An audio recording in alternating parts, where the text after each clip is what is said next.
We've just closed the first week of the new year. These are our top stories. Tonight, death, devastation and despair.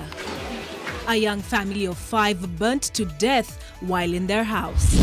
Also tonight, a 13-year-old girl defiled in brutality. Wakajaribu kumuingia, wamrepe, wakachukua hiyo wembe, wakamkata. And it gets worse. Kula milioni ngapi? 8. Milioni 8 imekuwa ni ya washenzi. They stood with him, now they're standing against him. That is wrong and lack of manners. And scorpions, a tortoise, dogs, cats, ivory, rotten meat and a stench to boot. The recovery at a Kilimani house. We have 4 suspects, 3 Chinese and a Kenya national. And with Dennis Okari and Olive Burrows. Glad to have you with us. I hope your new year has gotten off to a good start. How has yours started? Man, good so far, though I feel a bit fat. Okay, you don't look it. I don't look it? No, you don't. Oh, that's a nice compliment. I feel fat though, but New Year resolution, hitting the gym as usual.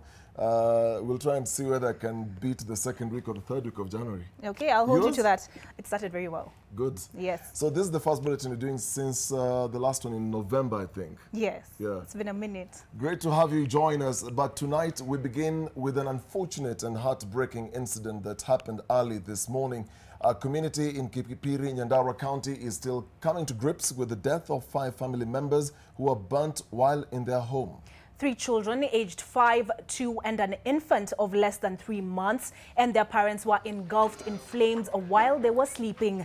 Neighbors said they responded to the family's screams and did all they could to put it out, but the flames were spreading too fast, enveloping the home made of timber. This, they say, was made worse by a lack of resources such as fire engines and had to resort to basic measures to battle the flames.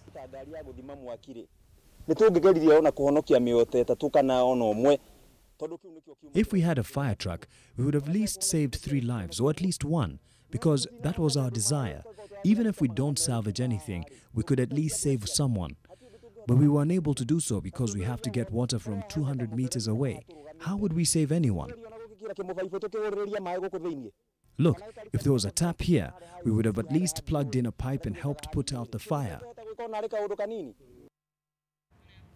The family of a female teenager who was raped and her private parts slashed in Homa Bay County is now asking the security agents in the county to fast-track investigations and ensure that the perpetrators are brought to book. The survivor of the attack is still recuperating at the Homa Bay County Referral Hospital and is in need of extensive surgery to repair her damaged private parts. We would like to warn our viewers that some of the details of what happened to her may be disturbing. NTV's Brenda Wanga has the story. For the last 5 days, the 13-year-old girl has been receiving the best care the county hospital has to offer. This is after her year got off to the worst start possible. On the night of Thursday last week, she left her house to answer to a call of nature in a toilet outside her abode. She did not know that her life was about to change and in a painful way. Mtu akanishika shingo. Ule mshika sasa siku mpata sauti ya kupiga na nduru. Sasa mtu akanishika mguu, akanipeleka kwa bush karibu na geti yetu. She passed out from what was to happen thereafter. Those who attended to her pieced together the ordeal she underwent that fateful night. Wakajaribu kumuingia, wamrepe, wakampata ni tight, yani venye nafikiria kivyangu. Wakachukua hiyo wembe, wakamkata kutoka huku mpaka huku juu penye anaenda na haja kubwa. So kumaliza hivyo ndo kaanza kumrepe, ndo akarudia kumkatakata huku hivi na wembe. But that was only the beginning of her tribulations. Walimaliza, wakachukua hiyo kijiti, wakamuingiza ndani, wakaanza kukoroga ndani. The tragic incident has left residents of her village and indeed the town angered, demanding justice. Tunaomba tu usaidizi vile huyu mtoto anaweza kupona atoke hospitali. Vile uchungu, vile anasikia uchungu, si vile mtoto anatakana asikie. Juu saa hii wenzake wanasoma na yeye ameenda shule. Ni ukweli hata ukirudi ukuje uangalie mtoto ya mwenzako vile amelala, si poa kwa binadamu. The Class 8 pupil is still unable to walk or take care of herself as she awaits specialized medical care that will see her undergo surgery to repair her private parts. Brenda Wanga, NTV. The hearing of the new consolidated NYS corruption case has been pushed to Monday next week after the defense team successfully petitioned the court for more time to prepare for trial since they hadn't been served with the fresh charges as amended by the DPP. The court directed the prosecution to serve the defense with the details of the new charge sheet that has a total of 49 counts. Meanwhile, the DPP has defended his decision to drop the charges against 11 NYS suspects, saying it was grounded in law and wasn't due to a lack of evidence against them. Seth Olale has our update. For the second time, the defense lawyers in the consolidated NYS case, involving a total of 33 suspects, prevailed against the prosecution after the court granted their request to have the hearing postponed for at least 3 days. The accused argued they had not been served on time with a new charge sheet that contains a total of 49 counts and had only learnt about the DPP's additional charges yesterday. Need time to liaise with her, sit down and interrogate the new charges that have now been preferred against her. I don't want this to be a mistrial at some point. We can have another trial in order to clean these things up. Joseph Ryungu, who is leading the prosecution team, objected to the application to have the case adjourned, saying the law allowed the prosecution to amend charges even when the case is in motion. Definitely, when consolidation was to take place, the amounts were definitely to change. But they have all the documents. They are not charged afresh. They will even appear in the other cluster of cases. But they have been charged in this particular cluster based on how we reviewed the files. Principal Magistrate Peter Olo adjourned the case until Monday and directed the prosecution to serve the defense team with all the necessary documentation before the trial begins. In the interest of justice, and in further compliance with Article 50 of the Constitution, I am inclined to give the Defense Counsel 3 days to enable them prepare for the defense, in light of the amendments introduced by the consolidated charge sheet, which was furnished to the defense yesterday. The DPP has in the meantime defended his decision to drop charges against 11 other suspects and protested media reports that the charges may have been withdrawn due to lack of evidence. He, however, did not give reasons for the withdrawal. One of the accused persons, Samuel Otieno, who appeared in court for the first time for the ongoing 3 NYS cases, pleaded not guilty to various charges against him. If all the directions issued by the court are adhered to, then you expect the first witness in this consolidated case lined up by the prosecution to take to the witness stand on Monday from 10 a.m. when the case, or rather the hearing of this particular case, will formally begin. Seth Olale, NTV at the Milimani Law Courts. To politics now, and Deputy President William Ruto has now cautioned members of the ruling Jubilee party against airing the party's dirty linen in public and should instead find ways of airing their grievances without disrespecting the party or the president. Ruto backed the president, saying no community or area will be left behind in the government's development plans, and his remarks were echoed by a section of legislators from the Mount Kenya region who accused their counterparts who've stood up to the president of being dishonest. And this comes as the Bahati MP Ngunjiri Wambugo led a protest in Nakuru against the president's rant. Vincent Odwor reports. President Uhuru Kenyatta's Washenzi rant may have rattled a section of leaders within the Jubilee party. Bahati MP Kimani Ngunjiri led his supporters on a street march in defiance. All glad in t-shirts printed "Mimi ni mshenzi, je wewe mwana Kenya." Mambo ya kutuweka pressure na lugha ambayo julikani, hiyo hatutaki. Akuje aombe msamaha na tukae pamoja. Na nakwambia akiendelea matusi tutaendelea hata sisi.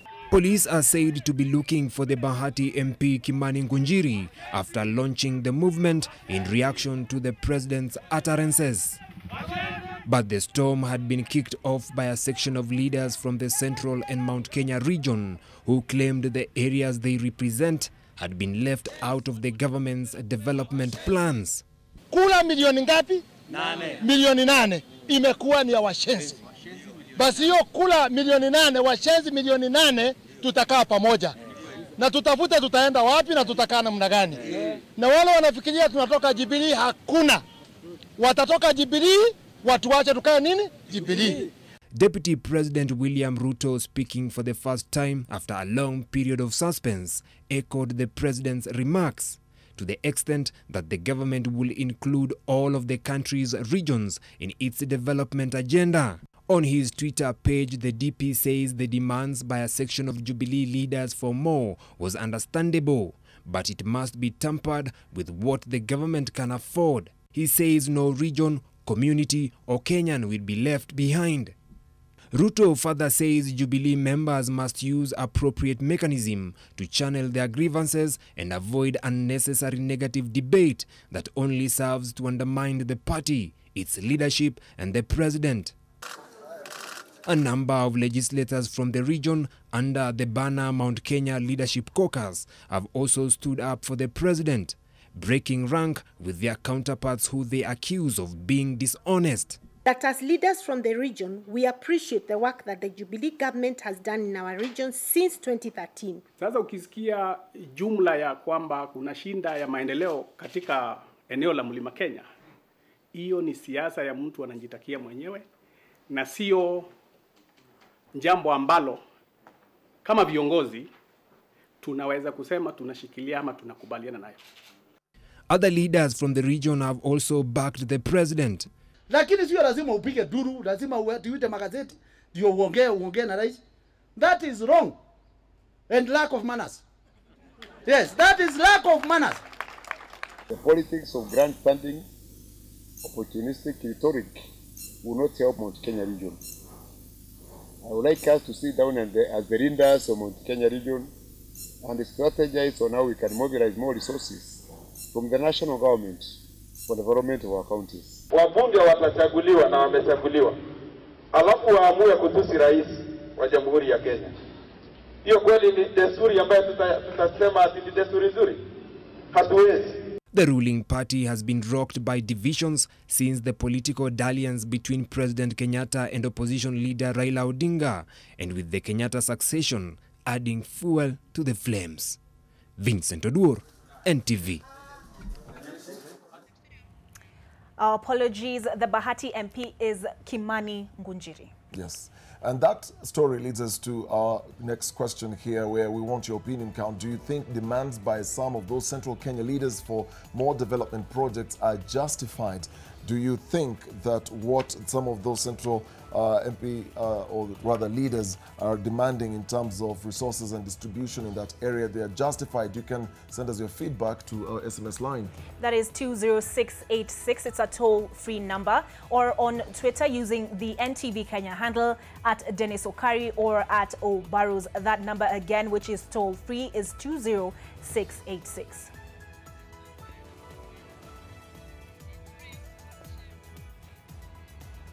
Moving to matters of security, Interior Cabinet Secretary Fred Matiang'i has reinforced the ban on night funeral meetings, popularly known as Disco Matanga, in Kilifi, saying such gatherings must end by 11 p.m. 8 people have also been arrested for attacking a chief in Shariani who tried to stop the night event 2 days ago.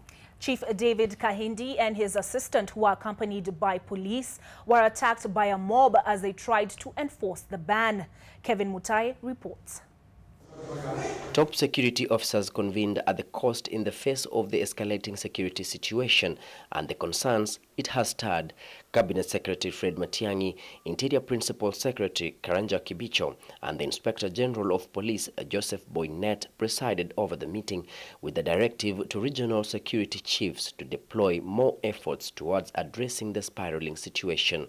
Chief among their concerns is the recent attack on Shariani Chief David Kahindi and his assistant, who were trying to stop a cultural event, a night funeral meeting known as Disco Matanga. Those meetings have been banned. From yesterday going forward, there will be no Disco Matanga beyond 11 p.m. anywhere in this region. And this is a matter we are going to address very seriously. And let me say it here for the record. I have no problem deploying additional security resources on this issue. The chief was injured when the mob hurled stones and empty bottles at them after they raided a Diskumatanga in Shariani. Two mourners grabbed one of the officers with the intention of taking his firearm. The others had to fire several times in the air. We will arrest all those 12 people wherever they go. We will go after them and we will pursue them to the end of the earth. You will not attack public officers in such a beastly manner and hope to walk away with it. The officers also warned criminal gangs operating at the coast following the rise in the number of killings, especially in Kilifi County, where a number of elderly persons have been killed on suspicion of being involved in witchcraft. Nearly 60 elders have been killed. Now we'll begin taking the statistics and the figures. We are going to narrow down to the sublocations and the locations. We start tracking where this is happening so that we can sort this problem out once and for all. The security chiefs also say the operation to find Italian aid worker Silvia Romano, who was kidnapped at the Chakama Trading Center in Kilifi in November last year, was ongoing, but could not divulge more details, saying it would jeopardize the operation. Kevin Mutai, NTV, Mombasa. 3 Chinese nationals and a Kenyan have been arrested and detained at the Kilimani police station after police raided their apartment at Aberdare Courts in Kilimani Estate and found a number of wildlife trophies.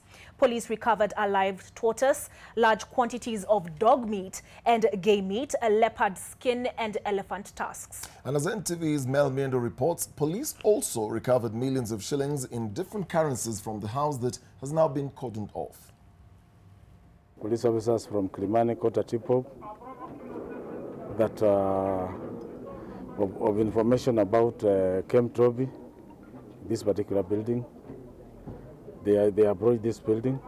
Detectives who came calling on the occupants of house number 6, Aberdare Courts, along Kayawe Road in Kilimani, came about what they described as a revolting finding: a live tortoise, large quantities of dog meat stacked in refrigerators, and that produced an overwhelming stench the residents could not keep up with, a leopard skin, game trophies and 2 large elephant tusks.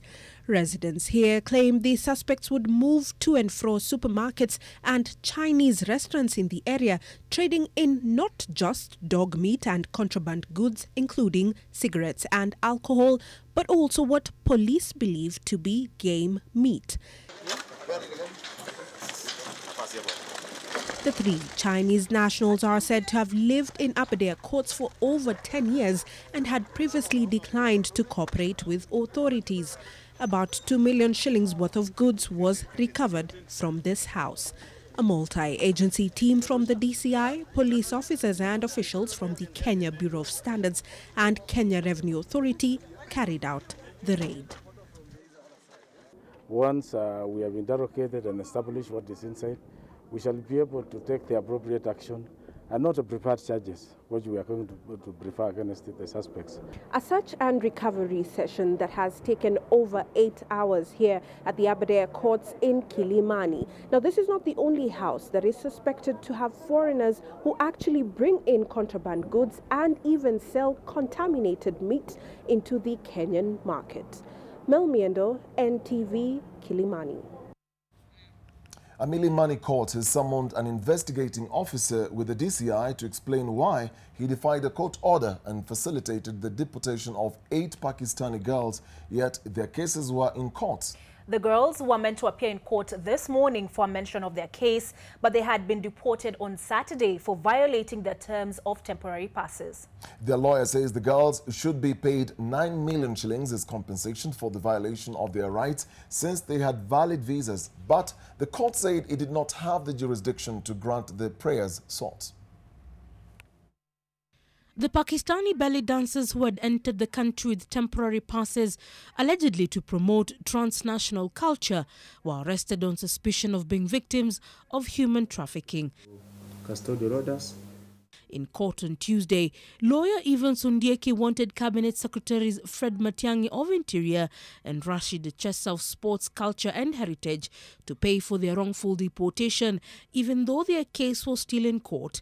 Ondieki told Milimani Senior Principal Magistrate Kennedy Cheruiyot that the girls should be paid a total of 9 million shillings as their rights had been violated. He claims the girls had valid visas and special passes issued by the state. Senior Principal Magistrate Kennedy Cheruiyot says his court did not have the jurisdiction to grant the prayers sought. Immigration prosecutor James Masharia had earlier opposed their plea, saying the girls were deported to prevent their psychological torture. Please, I'm not the man in charge of immigration. CS Chessa has denied any connections with the girls, saying any documentation on cultural matters is handled by a directorate within the Sports and Culture Ministry. The court has also summoned an investigating officer attached to the DCI for facilitating the girls' deportation, even though the 8 belly dancers were required to appear in court last Friday for the mention of their case. The court had ordered them to be produced in court today, but were deported on Saturday. The government says they had violated Kenya citizenship and migration regulations by engaging in activities outside of what was specified in their entry documents. Leila Mohammed, NTV. A 20-year-old woman who was allegedly abducted last year has been charged with giving false information about her pregnancy and miscarriage. Saida Abdul Rahman, who claimed to have been abducted while pregnant and later suffered a miscarriage while in the custody of her abductors, was charged alongside her husband, Mohammed Abdul Rahman. She had claimed her abductors must have... says that confirmed that she cannot conceive and she had a miscarriage in March. Saida was at pains to explain why her abductors terminated her pregnancy. The two were released on a 100,000 shillings bond each, and the case will be heard on the 24th of January.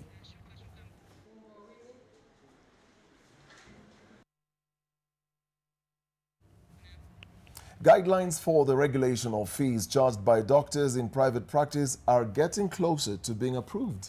A stakeholders forum organized by the Kenya Medical Practitioners and Dentist Board listened to views from several groups today, but conspicuously missing were representatives of the Kenya Medical Association and the Kenya Medical Practitioners and Dentists Union. Doctors are opposed to the implementation of the guidelines. Accessing healthcare in the country remains painful for a vast segment of the population. Cost of healthcare in Kenya has been on the rise, prompting discussions and proposals to regulate medical fees charged by doctors in private practice. I think when you regulate this, let it be at a level whereby every Kenyan who is able to go to a private hospital have an opportunity to access those facilities, because we don't choose to be sick. The Kenya Medical Practitioners and Dentists Board held a stakeholders meeting aimed at ironing out the contentious issues in the proposed guidelines presented by the National Assembly. I said let us have one goal of supporting the president to achieve universal health care. I would want government to empower private medical practitioners to contribute to the achievement of that goal.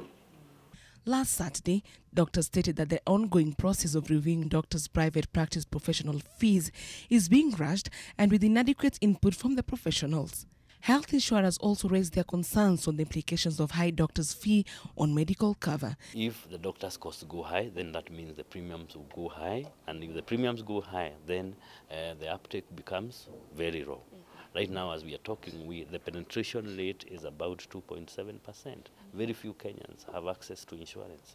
And the fear of the insurers is that this level is going to go far down if those costs are increased. Civic groups were among those making their presentations. A representative of Parliament's Constitution Implementation Committee also made a presentation. Looking at those fees, even before you go into the details, they are totally unaffordable. The Kenyans cannot be able to pay those fees. And looking at Article 46, where we are talking about access of healthcare by Kenyans, what are the difficulties? What are the things obstructing Kenyans from accessing reasonable healthcare? Among many other issues is the fees payable to the doctors. As the debate gets hotter and the divide gets wider on the proposals to review doctors' medical fees according to 2016 guidelines, Kipipiri is expected to submit an official report to the Ministry of Health on Friday in regards to today's meeting. Eunice Omolo, NTV, Nairobi. And we want to take you back to our opinion count, and before we go for a break, we just want to read some of your responses. The question was, do you think demands by some Central Kenya leaders for more development projects is justified? And the feedback is coming through our SMS line, that is 20686, or our Twitter handle at NTV Kenya, or my Twitter handle at Dennis Okari and at Burrows. Well, we have one thought here. Senior Ndwaru KE says the demands are signs of hypocrisy from unperforming leaders who want to burden the president with the work they should otherwise be responsible for. Further, it is an indication that we are yet to understand the concept of devolution. Well, Scam Loyal here says development for the biggest contributor area of Kenya GDP is vital. Washenzi wenzetu tunajijua ama ni aje, lakini we know the biggest one. Mentioned a few names there. Well, there's name dropping on our Twitter handle. And F. Okango says the Central Kenya MPs complaining of lack of development in their areas are just sulking. As legislators, they should know of the revenue allocation formula that shares the revenue for development equitably. Well, keep those responses coming. Your feedback again on our SMS line 20686, or our Twitter handle at NTV Kenya, or at Dennis Okari, or at O Burrows. We're taking a break. I'll be back with more stories.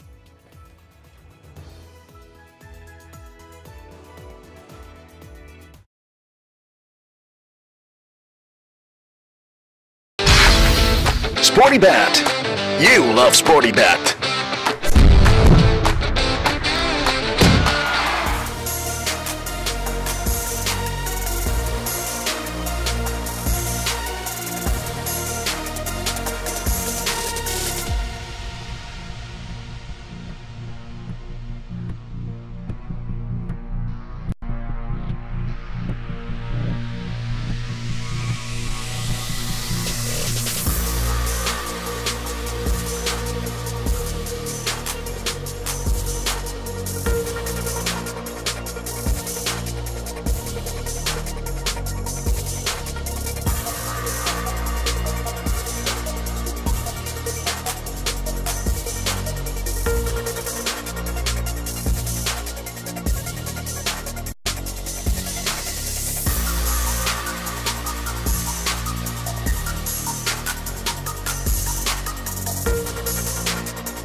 Welcome back. Parents with children in private schools have raised concerns about the number of competency-based curriculum textbooks they have to buy for their children. Many of the parents say the books' contents by different publishers are similar. Education Principal Secretary Belio Kipsang says the contents of the textbooks for the new curriculum has been harmonized. Our education reporter Sharon Baranga has the story. This is a list of textbooks for the competency-based curriculum. A pupil in pre-primary 2 in one of the private schools in Nairobi is expected to have. The list has 10 textbooks, but the books have similar content, just different publishers. For example, this child is expected to have both Queenex Mathematics Activity Book 2 and Longhorn Mathematics Activity Book 2. And parents are concerned about why they have to buy two similar books. The situation is the same in another school in Nairobi. Pupils in grade 3 are compelled to buy two textbooks of the same subject, but by different publishers. For instance, for hygiene and nutrition, a pupil is expected to have Living Health Hygiene and Nutrition, a book published by Moran, and Everyday Hygiene and Nutrition, a book published by the Oxford University Press. In total, this pupil is expected to have at least 16 textbooks. Many of the parents declined to speak on camera for fear of victimization. The Ministry of Education says even though the government is applying textbooks to public schools, their contents have been harmonized. We have taken all publishers through a competitive process, and our publishers have been very happy with us. I met the other day the KPA, and they have said whichever publisher will be awarded to supply the books, they will all support it. Belio spoke as he visited a number of schools in Machakos and Makueni counties where he supervised the distribution of the competency-based curriculum books in public primary schools, as well as the admission of Form 1s through the National Education Management Information System, NEMIS. Sharon Baranga, NTV. And to a story that may somewhat surprise you. Did you know that borrowing as little as 100 shillings using your mobile phone and failing to pay it back in time could deny you access to loans for over 7 years? This is the predicament thousands of youth currently blacklisted by various mobile lending entities are facing. And as NTV's Silas Apollo reports, some experts are linking the problem to a lack of regulation in the sector and now want the central bank to crack the whip. For most Kenyans, the advent of mobile loan applications could not have come at a better time. Now, one can easily access quick money from the comfort of their homes, office, or any other place so long as there is mobile phone coverage. But that convenience has come at a price, as some of those who borrow and cannot pay back are blacklisted for defaulting. Some experts are now linking the problem to a lack of regulation in the sector. We talk about interest rate cap, but the question is, are they provided by digital loans capped? So there is a problem that no one is not addressing. The burden, they say, has been heavy on young people. Many of them do not have a big income, so they tend to think that borrowing from such sources is their way out to solve their financial issues. Unfortunately, that's not the case. Data held by the Credit Reference Bureau show that 500,000 people are currently blacklisted, up from the 150,000 people 3 years ago for defaulting on loans that they've accessed through mobile phone. Currently, there are 50 mobile phone loan applications for Kenyans to tap into. There has been a split on whether digital loans fall under Communications Authority or CBK. So we are not sure what position is that government would want to take. Even as the debates on the good and the bad of alternative loan providers continue, one thing is clear from Kenyans. They want the sector regulated to avoid what they have termed as exploitation of customers. I was subjected that I'll not be given any loan from these loaning bodies because ya debt yangu kidogo. Problem inaokaa kwa sababu most of the organizations that is coming up, I think they are not controlled. There's a lot of this. But the Credit Reference Bureau says it is not the problem. The problem, it says, is that some Kenyans are unaware of their rights. We are just the custodian of the data. The institution is the one that actually does the listing. So if you borrow from KCB, for example, it is KCB will share that information with us. Even after getting a clearance certificate for the defaulted loan that goes for up to 2,200 shillings, it takes 5 years for their credit history to be removed from the bureau. For some, their hope is that the government will make good its promise to remove young people aged between 18 and 35 years from the CRB list, as had been promised by the Youth Fund chairman Ronnie Sumba last year. Silas Apollo, NTV. We're taking a short break, but olive barrels will mean business in a short while.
Welcome back. Time now for business. Nairobi Securities Exchange suffered the inconvenience of being unable to trade for the better part of Tuesday following a technical hitch. According to the exchange, trading was halted at 11:52 a.m. after only 2 hours and 52 minutes of trading. Within that period, 5.6 million shares valued at 152 million shillings had been traded, pointing to a relatively vibrant morning session. For the period that it was active, the market was dominated by activity around banking stocks, which accounted for 74% of the day's traded value. The stock market is expected to resume trading at 9 a.m. on Wednesday.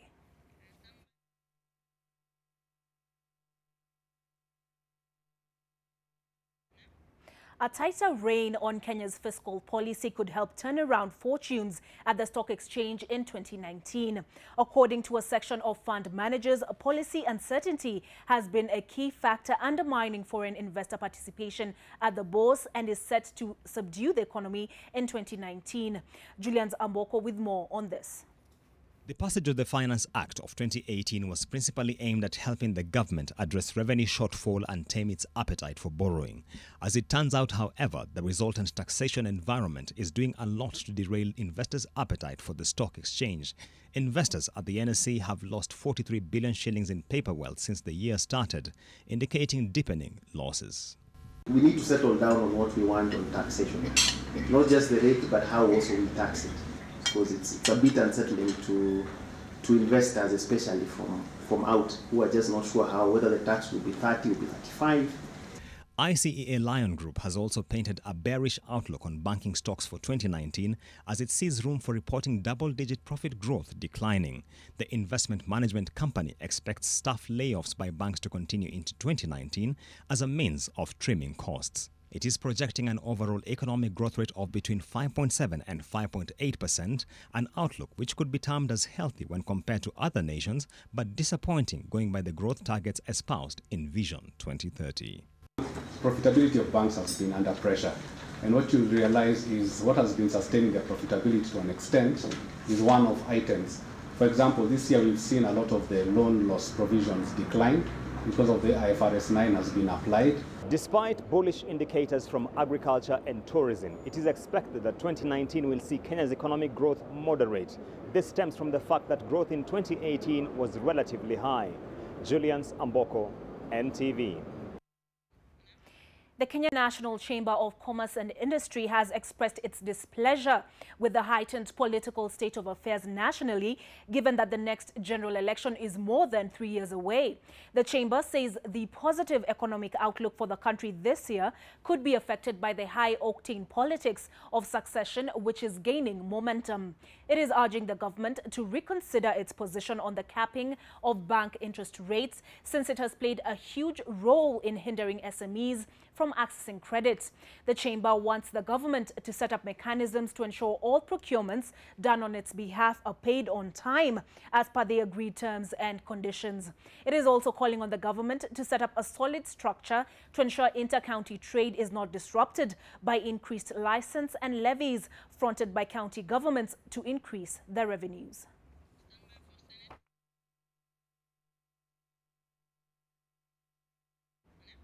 The Senate Committee on Agriculture wants the Directorate of Criminal Investigations to investigate coffee millers and establish the source of coffee parchment in a bid to stop rampant theft of the commodity at factories. That is among the recommendations it has made as it seeks to restore value to the sector, which faces a crisis of confidence from some farmers. Kivuvi Farmers Cooperative Society in Embu East is the latest victim of coffee theft. 72 bags of coffee worth 2.5 million shillings were stolen yesterday, a matter that has irked the Agriculture Committee of the Senate Chair, Njeru Ndwiga. He believes that the vice is ruining the livelihoods of farmers who incur losses after months of toiling in their farms. Ndwiga called on the DCI to ensure millers provide verifiable documentation showing where coffee was sourced from. Coffee that is being milled by the millers, wherever they are. We want that verification to be done as urgently as yesterday. And that is one of the ways of stopping this coffee. Some of these fellows, you go and find they have a lot of coffee, but they are paying nobody because they pay thieves to go and steal coffee from cooperatives. The Senate's Agriculture Committee Chair, who is also the Senator for Embu, notes that cases of theft have appeared to be inside jobs, citing thugs at the Embu factory made away with top quality grade coffee, leaving behind 65 bags of inferior beans. Because you cannot surely tell me that fellows from outside know how much coffee is in stores here for them to come and steal. Embu Deputy Speaker Steve Simba asked the government to provide armed police officers to the societies during the peak months of December and January when coffee theft soars. Leila Mohammed, NTV. That's it for business.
Welcome back to NTV Tonight. Vihiga Governor Wilbur Otichilo has disputed a report by the Auditor General's report that flagged the misappropriation of 4.3 billion shillings at the county in the 2016-2017 financial year. The report pointed out inadequacies in documentation supporting county expenditure during that period. The governor noted that a total of 1.2 billion shillings spent in pending bills could not be confirmed, but said the county government had set aside 200 million shillings for settling the pending bills. I wish to state here today that this audit report covers the period of the previous administration, with the most unaccountability happening in the period leading to the 2017 general elections. The reported issues in this report constituted the bulk of the problem that my administration has been facing and confirms the challenges we have been working hard to resolve and eliminate. Marianne Keitani has once again been barred from accessing her home in Runda after a day-long back and forth between her and authorities who denied her access to the home. This is despite verifying a court order that allowed her access to the property, Helen Aure reports. For the better part of the day, Marianne Keitani had been dragged into a ping-pong game with authorities who yet again denied her access to her Runda home. A court order from resident magistrate Isaac Orenge allowed her to access the property, but authorities have been giving her the runarounds. The OSPD, Mr. Maigwa Mugai, was told us that we have got to go to the regional commander to serve him the order. I have asked the OSPD to provide those new directions in written form. They do not exist. Upon arrival at the OCPD office in Gigiri, they were turned back and instructed to go to the regional police headquarters in Nairobi to see the regional commander who approved the order. We have been sent to the operations director who has looked at the order and given us a letter to go back to the OCPD Gigiri. Under the new police structures, the OCPD Gigiri will assess the requirements. Keitani was forcefully evicted from her home on December 2018 by goons allegedly hired by her estranged husband, Meru Senator Mithika Linturi. I think that the OCS Runda does enforce the orders. After verification, the verification has been done. We go to the OCS Runda. She's under instructions. We come and see the OSPD. Ms. Keitani, who asked the court for exclusive occupation of the disputed residence, claimed that the politician threw her and her 3 children out of the house and that she lost millions of shillings in the process. Helen Aura, NTV. A 15-year-old girl rescued from a forced marriage in Isli, Nairobi, can now continue with her education. The High Court directed that she be taken back to school by the 10th of January and that she stays in the custody of the children officer. The girl is now expected to join Northview High School after scoring 313 marks in her KCP exam last year.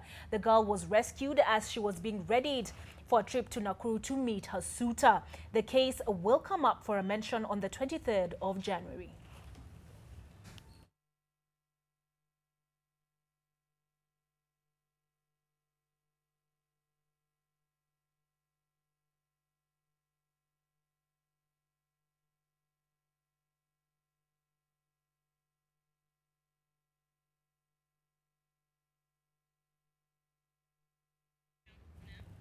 The sports news coming up next with Warode Kiro.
am Warothe Kiru, and the lack of a sponsor has left the national sevens rugby team in a precarious position. Senior players have rejected new contracts that have reduced pay, and Sean Kadovilis reports new coach Paul Pau Murunga has had to make do with training with a newly a youthful squad ahead of the 2019 part of the World Rugby Series. The national sevens rugby team is in the midst of a forced transition that may see the team dance with relegation from core team status move ever so closer. With the Kenya Rugby Union having shown last season's head coach Innocent Simiyu the door and hired Paul Murunga as his replacement, there were always bound to be teething problems. However, this situation has been compounded by the decision by senior Shujaa players to stay away from training at the RFUEA grounds due to new contracts that have reduced pay. This has led to Murunga calling up newbies to fill in the gap.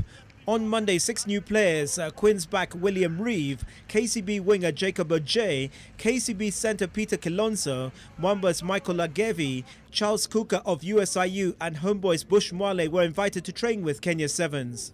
Currently, the squad that we have, basically we have a lot of junior players, 23 years and below, from 21 to 23, and a few, of course, I have a few senior players. Yeah, the training for us, it has been quite tough. First coming this new year, it has been tough, but coming this second week, it is getting easier because the players are getting more conditioned.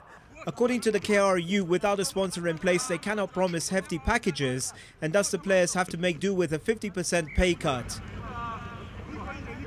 In the new contracts, the highest paid player will reportedly earn 100,000 shillings gross, while the least paid will bank 50,000 shillings gross. Winning bonuses have also been substantially cut. It's beyond me, and I think if those players are available and they're able to play and train, that now will be an agreement between the union and the players. The training regime has changed greatly, so guys, it's pretty hard on the bodies, especially after the Dubai and South Africa tournament. So over the December holidays, we've been training quite hard. With so many new players coming on board to the brutal World Series, strength and conditioning will prove to be a key factor. However, even this department is in a flux, with KCB SNC coach Michael Shamir taking the place of experienced Jeffrey Kimani, who took a sabbatical. Even as the sideshows brew, Shujaa's next assignment is in 17 days' time, where they're set to play South Africa, France and Scotland at the Hamilton Sevens. There's no doubt this is a rebuilding time for the Kenya Sevens team. The question is, how will they perform in Hamilton and Sydney? Sean Carter-Villis, NTV at the RFUEA grounds. A sad state of affairs there, and we do hope that the Kenya Rugby Union will find a way through. And the Sports Personality of the Year Awards Soya Gala will be held on Friday night at the Fort Jesus in Mombasa, with IAAF Male Athlete of the Year Eliud Kipchoge favourite to bag the overall award. In the build-up to the event that seeks to reward sporting excellence in various sporting categories, different Kenyan corporates have chipped in with sponsorship, the latest being a 3 million shilling addition from Kenya Pipeline Company. This is the 4th time Kenya Pipeline will be associated with the awards that have run for the past 15 years. Soya is a brainchild of NOC President Paul Tergat.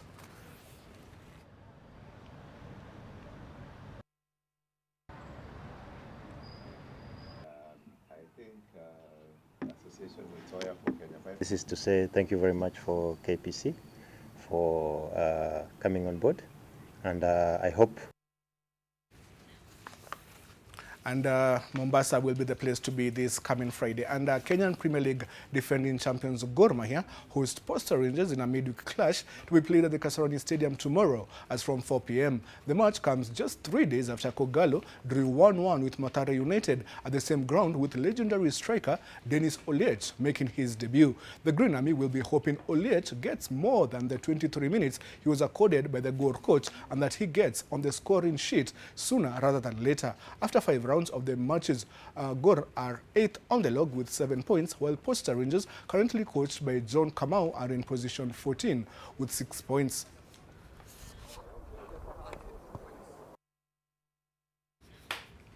Egypt will host the expanded 24-team 2019 Africa Cup of Nations AFCON finals. This was confirmed by CAF following an executive committee meeting earlier today in Dakar, Senegal. The North African nation will host the competition for the 4th time and the first time since 2006. Egypt and South Africa were the only 2 countries to put forward their candidature to replace Cameroon, who was stripped of the tournament over concerns at the slow pace of preparations. Egypt has extensive football facilities, although in recent years attendances at local matches have been restricted because of security concerns. The final round of qualifiers for the tournament will be held in March, with 14 nations, including Kenya's Harambee Stars, having already sealed their place at the AFCON finals.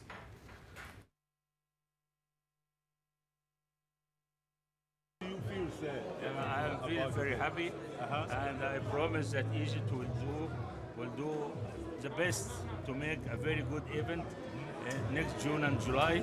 We have a short period, but Egypt is ready for such event. Still on CAF, and Egypt will be hoping for a double win as Mohamed Salah, Sadio Mane and Pierre-Emerick Aubameyang will tonight battle it out for the male Continental Player of the Year. Egypt striker Salah claimed the honor last year, and he is favourite to win again, thus becoming the 4th player to win back-to-back titles. Liverpool teammate Mane from Senegal has been getting closer and closer to the prize after finishing 3rd in voting in 2016 and 2nd last year. Gabon forward Aubameyang, whose only victory came in 2015, has made the final 3 for the 5th time in succession. In the women's category, the battle is expected to be between Nigeria's Asisat Oshaola and South Africa's Thembi Katlana, with the gala just about to begin in 4 minutes' time in Dakar, Senegal.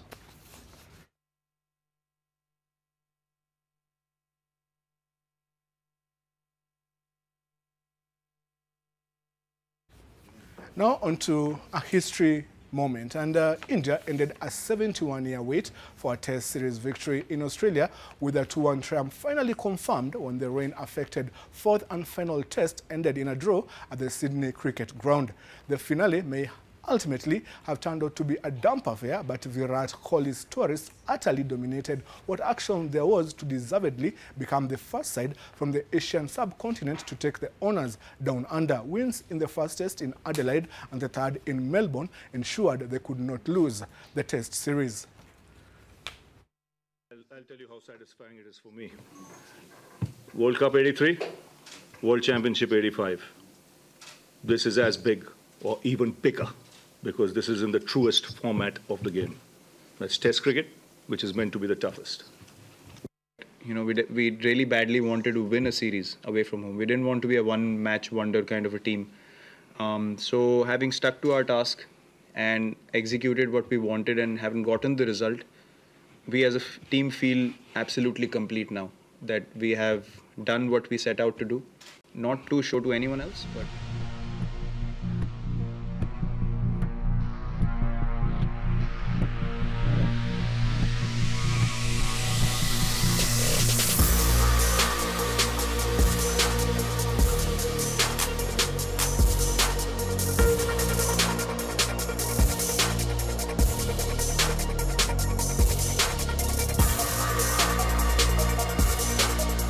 Happy New Year. Happy New Happy Year. New Year, Olive, Rode. have you just prophesied?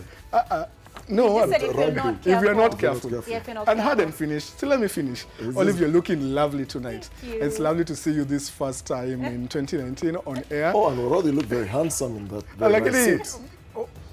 I can't even. Yeah, let's stop I'm going to right stop there. them right there. Earlier, we asked you, do you think the demands by some Central Kenya leaders for more development projects are justified? And a gentleman by the name of Kevin Maguto says, I think Kimani Ngujiri is inviting trouble. How can he gather a few misled individuals to say wataendelea kutusi, yet he's a leader doing nothing himself for his constituents? Those are the thoughts of Kevin Maguto. While Moses Mba says, I don't think the MPs are genuine on the development issue. There is more than meets the eye. Nicole Wochia says, I am surprised that Central Kenya is talking of lack of development. What would the women in Todonyang, in Turkana, who have to walk 25 kilometers to get to hospital and 15 kilometers to get water say? Then I'll just read the last one here from Mike G, who says that yes, Mount Kenya leaders are justified in their demands. Central Kenya has the biggest unemployment rate and alcohol abuse. We must call a spade. Well, thank you so much for your responses, and these forms the basis of the next show. Sidebar is back this year 2019, and Ken Mijungu is standing right back there, and he has 3 guests that is going to be interviewing based on their subjects of politics, debt, development and betrayal. So you'll be